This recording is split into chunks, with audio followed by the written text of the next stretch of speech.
اسلام، تحب تقول ايه لوالدتك؟ احب اقول لها في حاجات لو عشت العمر بحاله عشان ادفعها واسددها فالعمر بحاله ما هيكفيش. والناس لو كانت صادقه معايا في حبها ليا وصحبتها، قدام حبك انت يا امي هحلف الناس دي ما حبتنيش. الله. انا لما كبرت عرفت الناس على حقيقتها، وعرفت ازاي كنت بتحميني من الدنيا، وكنت بتتوجعي عشان اضحك وتقولي مفيش. علشان كده لو عشت العمر ادفع واسدد افضالك، فالعمر بحاله يا امي يا غاليه ما هيكفيش. رغم الخناقات اللي ما بينا والشد وجذب، بس انا والله مقدر سهرك بالليل ودعاكي عشان ابقى احسن واحد في الدنيا، وتعبك علشان قلت انا تعبان وما دقتيش النوم ولا ثانيه، ووجودك جنبي في كل هزيمه من الاحباب، او من اللي انا كنت فاكرهم يوم احباب وفي الاخر طلعوا حاجه تانيه. كل ده متقدر وانا شايله في قلبي وفي العين، متقدر جدا ولدرجة اني بقول كل اللي يراعي شعور امي اديله بدال العين اتنين، اللي يفرحها يفرحني، واللي يزعلها يزعلني، واللي ينزل دمعة عينها اقسم بالله كأنه قتلني. وعشان كده لو حبيت انك تكرمني، او لو حبيت انك تاخد روحي وقلبي وعيني ودمي، عامل امي معاملة جميلة.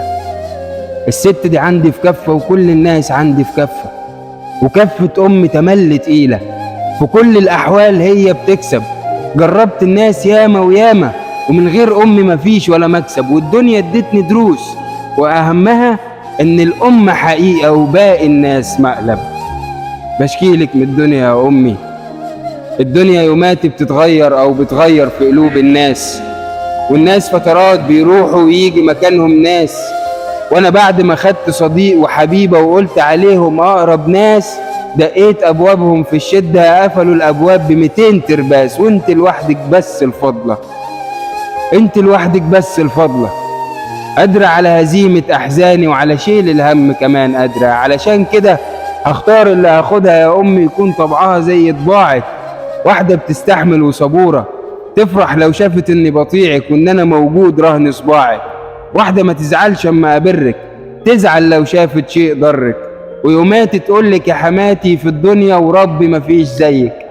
واحدة تكون بنت حلال واصول زيك بالظبط، بتراعي ربنا في غياب جوزها، وتعينه على الدنيا وحالها، وتكون جنبه لما يعوزها، وتراعي ظروف ان قلت مفيش، ان قلت مفيش الاقيها بتصبر زيك بالظبط يا امي يا غالية يا نن العين.